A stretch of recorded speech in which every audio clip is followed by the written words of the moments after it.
déclare ouverts les Jeux célébrant la 32e Olympiade de l'ère animale moderne.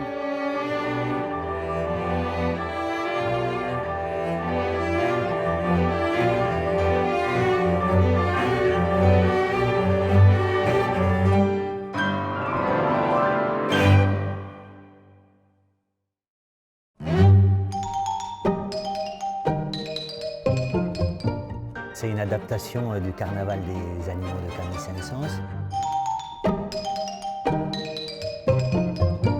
Zaya, quand elle m'a parlé de ce projet, elle m'a parlé du sport et puis de ce qu'on allait vivre dans les 2 prochaines années à Paris, les JO 2024. Et puis j'ai écouté et puis d'un coup, effectivement, ces animaux sont devenus des athlètes. Je suis parti du principe du commentateur sportif qui commente ses épreuves. Il va falloir que Michael déploie ses ailes de papillon et offrir une dernière fulgurance aux spectateurs, au monde entier avec son énorme coulée. Il remonte et le public pousse Michael. Alors qui tente de résister. Oh, la magie de ce volet avec les pensilis qui vont s'imposer devant les grands requins. Troisième position, James Carey qui va peut-être permettre aux espadons d'aller chercher la médaille de bronze alors que les thons me semblent dans le rouge et craquent un peu. J'ai repris le canevas en fait, des Jeux Olympiques. La cérémonie d'ouverture, les épreuves et puis la cérémonie de clôture.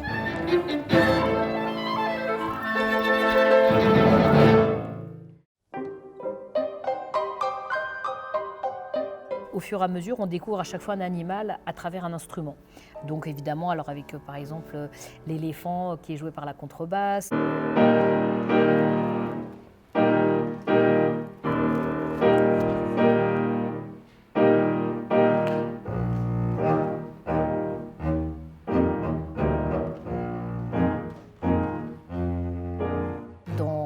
Ce carnaval des animaux aux Jeux Olympiques, on a introduit aussi d'autres musiques qui sont des musiques parfois de Saint-Saëns, comme par exemple la tarentelle pour flûte, clarinette et orchestre. On a la rêverie du soir aussi de Camille Saint-Saëns, qui est extrait de la suite algérienne, qui vient sur la fin pour un petit peu donner cette symbolique aussi qu'est les Jeux Olympiques, où on est à un moment donné où c'est aussi toutes les cultures du monde qui se retrouvent autour d'un événement. Chers athlètes présents ici ce soir, vous êtes des modèles. Maintenez cet esprit de fraternité vivant. Une fois de retour chez vous, dans vos savanes, vos prés, vos forêts, vos rivières, vos mers et votre ciel. Évidemment, il y a Orphée aux Enfers de Offenbach, puisque Camille Saint-Saëns s'est inspiré de cette mélodie-là pour écrire Tortue.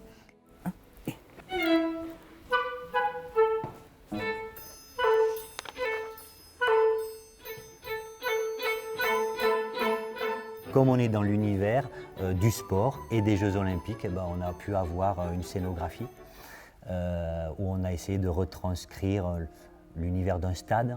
Donc je crois que derrière moi, on voit des drapeaux.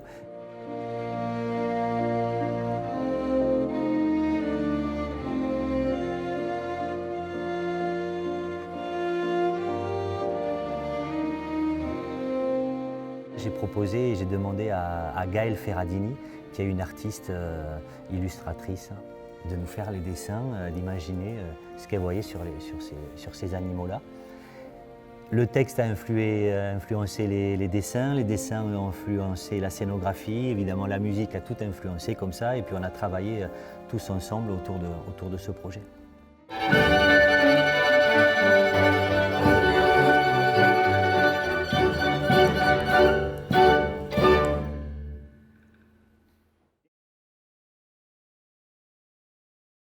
Rien que l'entrée en scène est quand même très inhabituelle parce que je leur ai demandé de rentrer comme si on rentrait sur un stade.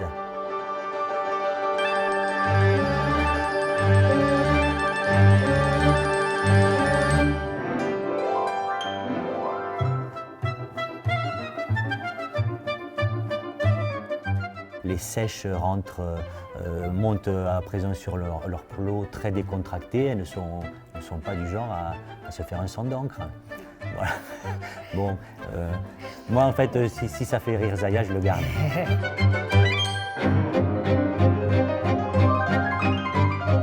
En fait, fait, il y a énormément de points communs entre l'univers du sport et l'univers de la musique.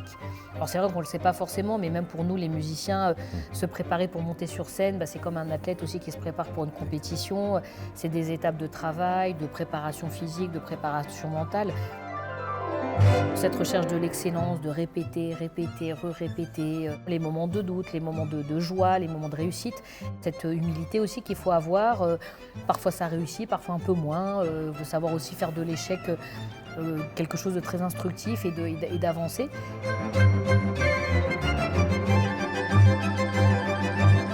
Le Carnaval des animaux, elle incarne bien ça, c'est-à-dire qu'il y a à la fois des moments vraiment très individuels où il y a un instrument qui va être beaucoup mis en avant, donc on va être plus presque de l'ordre de la performance individuelle.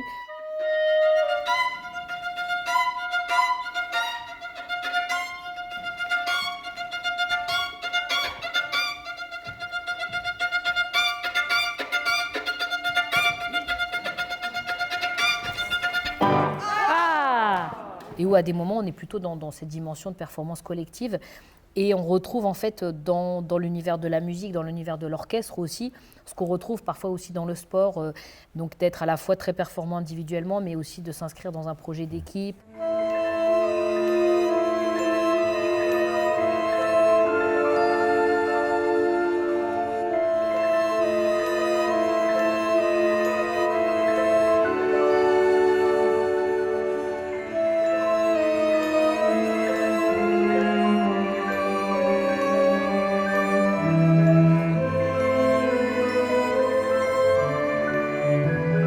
C'est intéressant aussi de réfléchir à comment on peut faire les concerts aujourd'hui. C'est-à-dire que même si notre rôle en tant que musicien, c'est aussi transmettre un patrimoine musical, mais de se dire, tiens, c'est peut-être intéressant de s'interroger et de ne pas les faire forcément de la même façon qu'on le faisait il y a 50 ans, il y a 100 ans.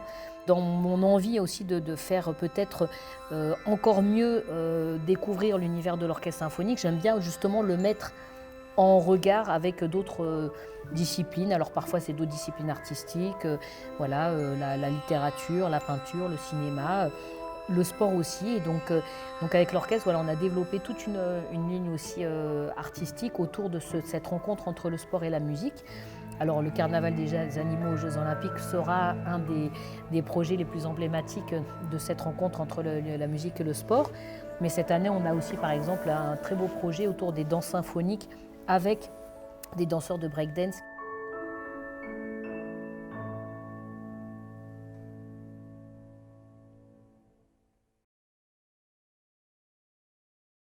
On me dit dans le casque que nous avons un problème technique, je vous prie de nous en excuser. En attendant de retrouver le direct, je vous propose la rediffusion du Lâcher de Colombe.